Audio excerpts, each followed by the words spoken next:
Chaque jour, des millions de passagers prennent l'avion, mais parmi eux, combien mesure l'incroyable complexité de la gestion des procédures et de la chaîne des acteurs d'une liaison aérienne. Au maillon des compagnies, des organismes de navigation aérienne européens, des régulateurs de trafic et des centres de contrôle français s'ajoute, on le sait moins, le CESNAC.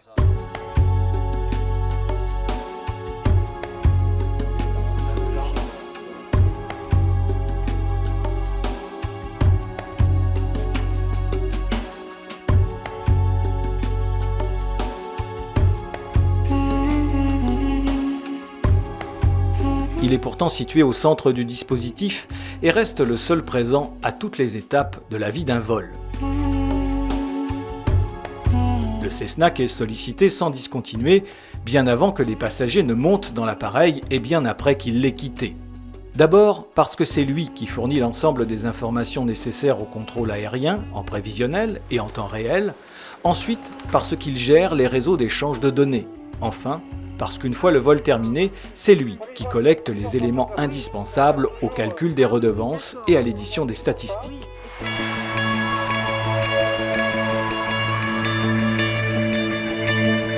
En fait, l'histoire d'une liaison aérienne commence parfois plusieurs mois avant le décollage, quand Eurocontrol reçoit les intentions de vol déposées par l'opérateur.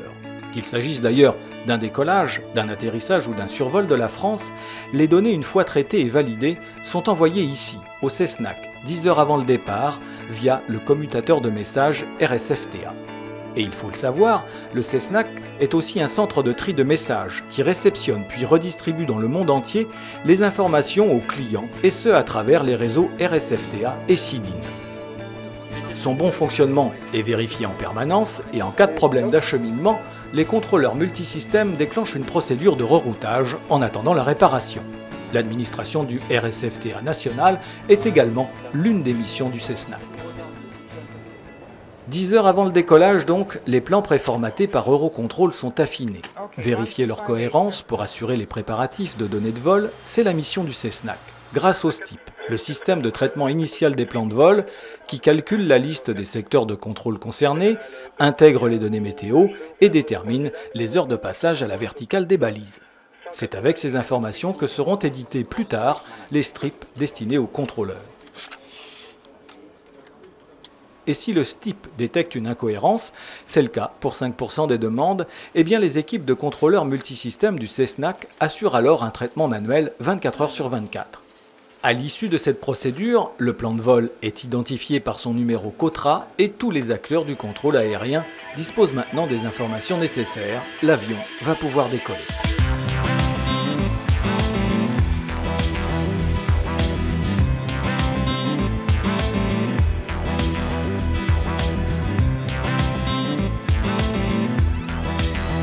Si l'avion a pris son envol, c'est également grâce au réseau Renard, lui aussi administré et supervisé par le CESNAC. Il assure en temps réel l'échange des données entre les différents organismes du contrôle aérien, notamment les données radar.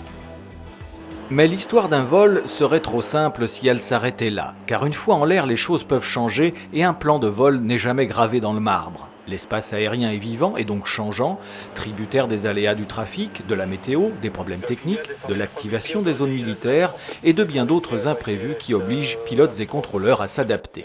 Parfois, il faut donc modifier les plans de vol. Là encore, le CESNAC s'impose comme un maillon majeur de la chaîne, car 2/3 de ces modifications en temps réel sont traitées manuellement grâce au travail des contrôleurs multisystèmes.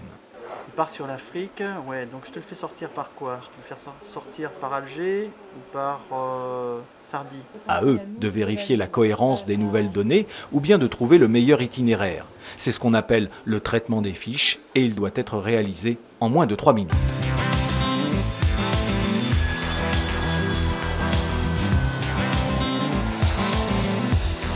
Une fois l'atterrissage effectué et les passagers débarqués, le CESNAC poursuit son travail. C'est là, dans le bureau des redevances, que l'histoire du vol trouve son épilogue. Le CESNAC vérifie les données techniques des 8000 vols quotidiens au départ de France ou traversant notre espace aérien. L'essentiel se fait automatiquement. Mais, en cas de problème, comme d'habitude, les hommes et les femmes du CESNAC sont toujours là pour prendre le relais. J'aurais besoin de savoir quel était l'exploitant de ce vol, si c'est vous qui l'avez assisté, parce qu'il n'y a pas l'exploitant dans le plan de vol. Merci. Alors nous, on a B, 73V. Alors, D'accord. Ces indications vont permettre à Eurocontrol d'établir les redevances d'approche et d'en route, l'ensemble de ces données étant archivé et consultable sur demande. Le chapitre se referme? Eh bien pas vraiment, car le CESNAC assure une autre tâche essentielle au bon fonctionnement du contrôle, celle de la mise à jour des données de circulation aérienne, les fameuses données CA. L'espace aérien est en effet en perpétuelle évolution, les routes, les balises, les secteurs de contrôle, entre autres, sont régulièrement modifiés à la demande des centres en route ou des grandes approches. C'est pourquoi tous les 28 jours, l'ensemble de la chaîne des systèmes de traitement des plans de vol est réinitialisé pour activer ces nouvelles données. On appelle ça le début de journée, car la manipulation se fait à partir de 0 heure temps universel, au plus creux du trafic aérien. Cette opération extrêmement délicate nécessite une parfaite coordination avec les centres en route français pour intégrer les nouvelles données le plus rapidement possible. Durant ce laps de temps, les ingénieurs système effectuent un changement de calculateur, localement au CESNAC, et orchestrent le même type de basculement dans les 5 centres en route. On l'aura donc compris à travers la diversité de ses missions et grâce à l'expertise de ses équipes, le CESNAC s'impose comme l'un des acteurs incontournables du contrôle aérien, discret mais essentiel à la bonne marche de l'ensemble.